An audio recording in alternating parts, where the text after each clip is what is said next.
Rodando.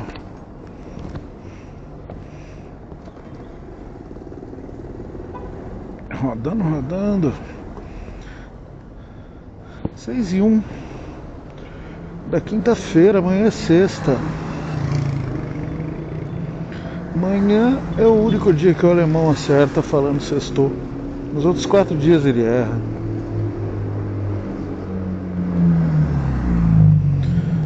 Meu caramba, tá difícil, viu? De vez em quando tá difícil.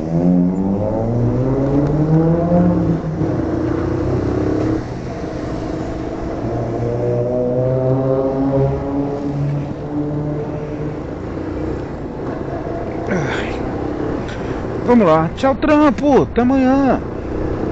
Semana passou. Bom, vamos falar. Fazer o que, né? Às vezes eu quero falar, aí eu falo. Bom, hoje eu vi um pedacinho de notícia que dizia que parece que teremos no Brasil, eu acho que é no Brasil, não tenho certeza dessa informação, se é no Brasil ou se é lá fora, mas teremos uma graduação, uma formação universitária para influenciadores digitais. E me fez pensar, até pelo comentário de quem estava dando a notícia. Você podia ter vindo, tio, eu esperaria. Mas ele foi legal comigo.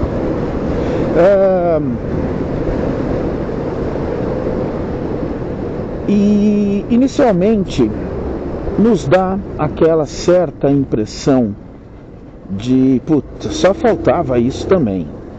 Ou seja, precisa isso? E eu gosto de pensar um pouquinho mais sobre as coisas. E gosto de ouvir quem pensa um pouco mais sobre as coisas.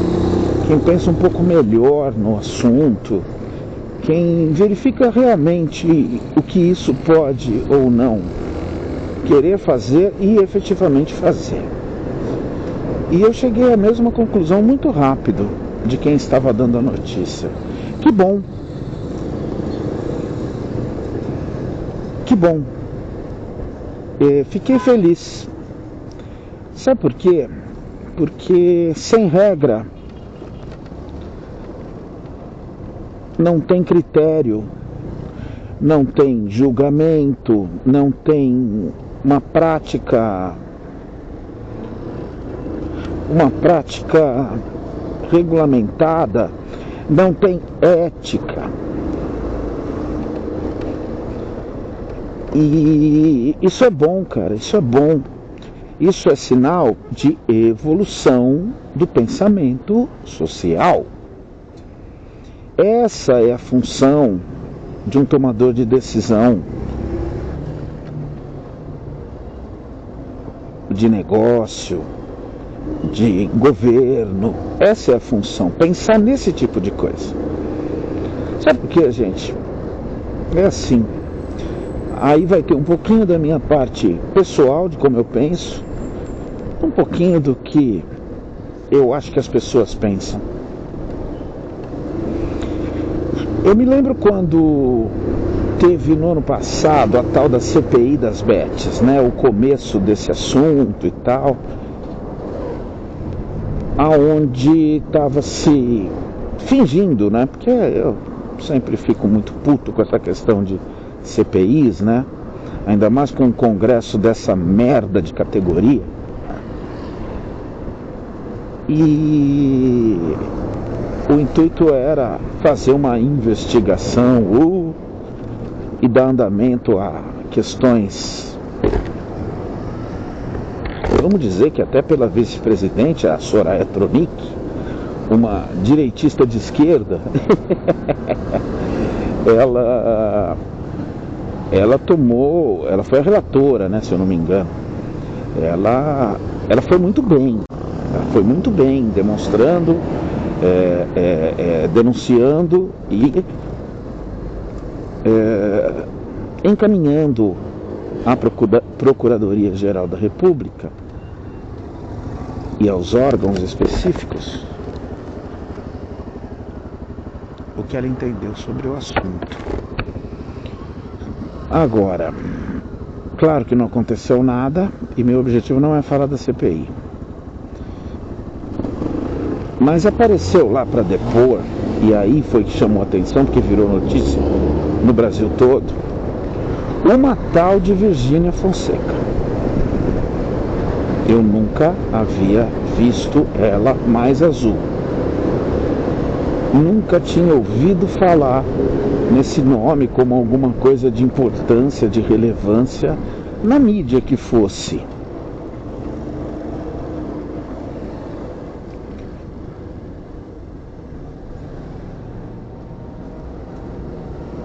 E me espantei ao saber que ela tinha dezenas de milhões de seguidores. Não tive a coragem e o desprazer de procurar o que ela fazia, mas acabei descobrindo por conta do que foi a participação dela nessa CPI. Porque ela teve um tratamento bizarro de quem estava ali para questioná-la. Ela foi tietada, os deputados, senadores tiravam foto com ela, tiravam selfie com ela, falavam publicamente: a minha mulher é sua fã, a minha filha é sua fã, posso tirar uma foto com você? E aí o pouco que eu descobri naquele momento é que ela era uma influencer que era casada com um dos filhos de um sertanejo famoso aí, acho que do Leonardo, né? Acho que é isso. Ela era casada com esse cara e tem 3 filhos dele, e que ficou famosa fazendo lives e videozinhos estilo TikTok, com a família, com os filhos. Eu acredito até que ela navegou bastante na fama do marido, e isso não é um julgamento meu, tá tudo bem, eu sou suspeito. Nem do marido eu gosto, nem do pai do marido eu gosto, então tá tudo bem pra mim. A vida seguiu igual. Mas me impressionou essa linha. A investigação ali era muito séria. E na minha humilde opinião, as suspeitas são completamente verdadeiras. Ou seja, a empresa de bet, de tigrinho, dessas roletas virtuais eletrônicas, a empresa de tigrinho contrata a pessoa, dá para ela um aplicativo fake que finge que ganha, e ela faz propaganda, divulga para os milhões de seguidores dela aquele momento onde ela está jogando e ganhando, e incentiva as pessoas a jogarem. A parte mais perigosa nem chegou ainda, porque a parte perigosa é o fato de que, contratualmente, esse tipo de influencer ganha uma comissão pela perda das pessoas que a seguem. E isso é assustador, para não dizer que é maldoso, que é pilantra, que é coisa de filho da puta de péssima categoria. Eu só digo que isso é assustador. Foi perguntado a ela se ela tinha conhecimento de que ganhava comissões, se no contrato constava que ela ganhava comissões sobre o volume de perda. Você tenta imaginar a quantidade de dinheiro que rola nisso? Você está falando de um país que gasta bilhões, que gasta boa parte do PIB, do produto produzido no Brasil, do produto do trabalho, em bet, em joguinho, em aposta, em tigrinho. A gente fala tigrinho, uma porção de categorias, né? Por que eu estou falando tudo isso? Se eu comecei falando de uma faculdade de influencers. Porque eu acho que se você regulamentar, se você der a certificação, essa pessoa está automaticamente ligada a um código mínimo de ética, que pode impedir ou pode delimitar os desonestos, em todos os aspectos, não só nesse. Qualquer produto, cara, qualquer produto coach, por exemplo. Um coach é um influencer. Aquele coach que vende fórmulas mágicas de investimento para você ficar rico, ou que finge que vai vender fórmulas mágicas, mas na verdade ele vai te vender um curso de como se tornar ele. E lógico que esse curso não vai te ensinar a se tornar ele, vai apenas dar mais dinheiro para ele. Em algum momento ele sabe que você vai perder, que você vai desistir. Marketing digital é meu ovo. Agora, falando sério, eu vejo com muito bons olhos essa questão de uma faculdade que fornece um diploma, que fornece um mínimo de não só conhecimento técnico sobre uma ferramenta que é realidade e movimenta muito dinheiro,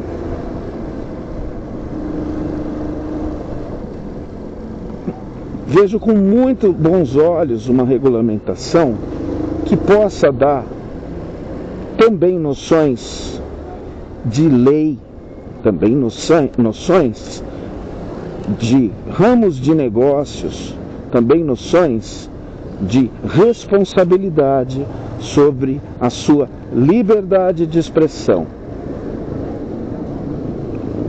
A liberdade de expressão nunca deixou de existir. O que acontece é que você pode ser responsabilizado pelo que a sua expressão possa causar ao público, já que você é um influenciador. Então eu acho que uma faculdade, assim como eu acho que uma faculdade nessa linha, nessa área, pode oferecer esse tipo de benefício para nós, sociedade, para os nossos filhos. Entendeu? Assim como eu aceito as críticas ou a discordância do que eu acho, mas eu nunca fui a favor da desregulamentação da profissão de jornalista, tornando qualquer um que trabalhe na imprensa ou que possa emitir sua opinião.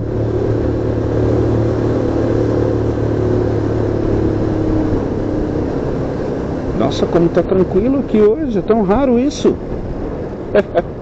Isso aqui normalmente não está assim tranquilinho não. Mas voltando, eu acho que fez muito mal a questão do jornalista que é só um influencer, que é só um youtuber.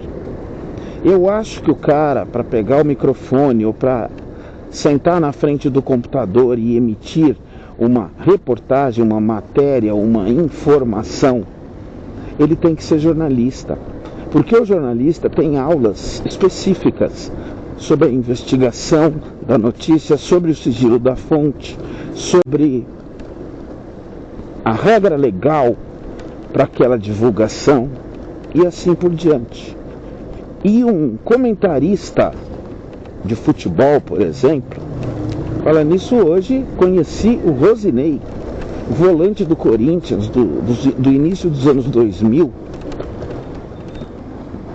extremamente simpático, tranquilíssimo. Tirei uma foto com ele, mas ninguém conhece, não foi um super jogador. Mas voltando aqui, uma coisa é diferente, o jogador de futebol que se torna comentarista de futebol. Esse cara está falando a opinião dele lá e tudo certo. Outra coisa é o Casagrande, por exemplo, que escreve para o UOL. Eu não tenho dúvida que se regulamentasse isso, o Casagrande faria a faculdade dele. Embora eu ache, por uma questão de convergência de opiniões, que ele não precise. Ele é um cara de um senso ético bastante apurado. Bastante. Veja o que tem acontecido com ele na questão do Neymar. Ele defendeu o Neymar em algumas situações e criticou o Neymar em outras situações. Mas a opinião e tal, cara, se for bem regulamentado, todo mundo ganha, cara. Todo mundo ganha. Não é qualquer pilantra que vai chegar no lugar e tacar sua opinião lá, e tacar sua propaganda lá, e tacar o seu ganho a mais do que aquele que você está tendo oficialmente. Olha só, pegando fogo aqui, que perigo, velho. Puta merda. Tempo seco e calor, né? Vocês estão vendo que eu tô sem luva, né? Tão raro eu não usar luva, e estamos no inverno, viu? Diz que a partir de amanhã começam a mudar as coisas. Depois tem que ver a previsão do tempo legal para saber se eu vou trabalhar de carro ou de moto. Então, voltando ao princípio da conversa aqui, eu fico feliz, torço para que dê certo, porque eu acho que é uma coisa que vai ajudar as pessoas que fazem a fazer um trabalho melhor. Eu não estou falando da linha ideológica de quem vota diferente de mim, de quem defende o político daqui ou dali, porque eu não defendo nenhum. E não sou isento, todo mundo sabe. Minha linha é mais para a esquerda. Eu tenho votado na esquerda por uma questão de opção. Para onde eu vou? É só isso. Agora, defender, brigar, jurar que o meu é bom e o outro é ruim? Não. O meu, na minha opinião, é menos ruim. O prejuízo é menor. É uma questão de defesa, autodefesa e defesa de quem está perto de mim. Mas isso é só a minha opinião. Você pode classificar isso aqui que eu estou fazendo aqui no YouTube, com 38 seguidores, 38 malucos. Você pode classificar isso como jornalismo? Eu acho que não. Mas se vier uma regulamentação que me proíba de dar as minhas opiniões publicando vídeos de categoria pública, não são privados, tá? Eu acho que eu entenderia completamente.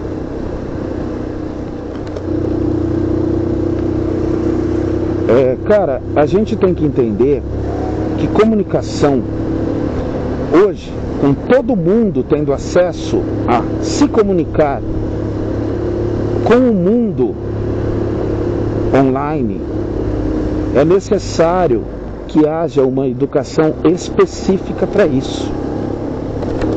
Não precisa ser radical, de proibições gerais, mas precisa dar a esse comunicador noções básicas do que ele está fazendo, noções básicas das consequências para ele e para os outros do que ele possa falar. E também noções técnicas de fazer o negócio virar, de fazer o negócio ser útil para ele, para a plataforma que ele usar, enfim, né? Tem vários lados aí nessa conversa, vários lados. E eu encerro falando outro assunto. Eu tenho visto com mais frequência fotos do Pirula. E eu chego a quase me emocionar quando eu começo a falar disso, porque eu amo esse cara. Ele não faz a menor ideia de quem eu seja, mas eu torço tanto por ele, eu gosto tanto dele, da correção desse cara, da correção pública dele. Eu não faço a menor ideia de como ele é pessoalmente. Quer dizer, eu faço alguma ideia, mas é só uma ideia, é só uma torcida. Tipo assim, pô, só pode ser gente boa no particular também. Pô, em maio do ano passado o cara sofreu um AVC. Foi grave o negócio, grave pra caramba. Pra um cara jovem, 40 anos, 41, 42, jovem. Foi de uma gravidade enorme. E ele tá lá, firme e forte. E nas fotos que eu tenho visto, ele tem publicado no Instagram dele. O Emílio outro dia falou, a primeira foto que ele pôs lá, pôs uma foto, ele sentado, acho que ele estava fazendo o dedo de foda-se ou não lembro. Ele sentado, com o gato, numa poltrona, ou ele estava fazendo um sinal de foda-se, o dedo do meio, ou ele estava fazendo um positivo, eu não lembro. Mas faz pouca diferença, viu, para quem é. E o Emílio falou que ele que fez aquela publicação. Ele publicou. Ou seja, as funções neurais dele estão muito boas. Ou seja, gente, vamos sair. Eu adoraria que ele amanhã postasse um vídeo falando: olá pessoas, esse é mais um vídeo meu na internet. Mas ele não vai fazer isso. Agora, a boa notícia para quem gosta de um cara que tem a história na internet que esse cara tem, a boa notícia é: ele está cada dia melhor. A qualidade da vida dele está cada dia melhor. E esse é o motivo da alegria. Da história dele, pega aí no Google que você vai ver. Um dos primeiros divulgadores científicos da internet, do YouTube no Brasil. E o primeiro no Brasil a colocar referências biográficas. Não é abrir um vídeo e falar: olha, mesmo que você fosse um professor universitário, um doutorando, um doutorado, não é chegar lá e ficar falando porque você sabe, porque você acha. Ô caralho, ou você vai ou você não vai.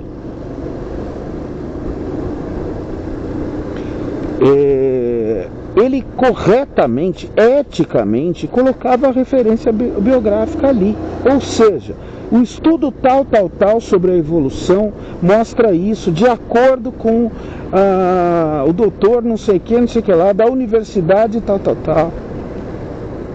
Pô, que coisa sensacional. E ele impulsionou uma galera honesta a fazer isso. Hoje, divulgadores científicos sérios colocam a referência biográfica para que você tenha mais noção do assunto.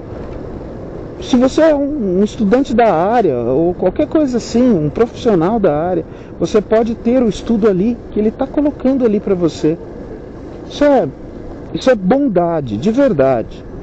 E fora isso, aí é a minha parte pessoal, que é aí onde ele é mais odiado, ou ele foi mais odiado, é a divulgação do ateísmo dele, né? Do porquê. E sem ser um cara nem um pouco agressivo em relação às religiões, nem um pouco punitivo em relação a achar que pessoas religiosas são isso ou aquilo. Ele criticava como eu critico, ele é um dos meus espelhos nesse sentido, de ter responsabilidade com o que fala. Ele criticava quando a sua religião atrapalha a mim, que não sou da sua religião. Quando a sua religião julga, quando a sua religião me coloca em perigo. Inicialmente em ideias que podem se tornar outras coisas, físicas. Literalmente isso. Então isso é muito legal e é mais uma das coisas que me faz admirá-lo mais. Valeu, Pirula. Valeuzaço. Eu sou muito orgulhoso de te acompanhar há bastante tempo. Bastante gente da minha família e do meu meio te seguem e torcem por você, tá bom? Não é que vai dar tudo certo e sem nenhuma mística no que eu estou falando. Já deu tudo certo, você está bem. Você aparenta estar muito bem e isso nos deixa muito felizes. Se você voltar, a gente vai explodir de alegria. Se você não voltar a fazer o público, o seu trabalho é alguma coisa que a gente não tem nem palavras para te agradecer. Valeu, gente. Valeu, meu velho. Força, Pirula.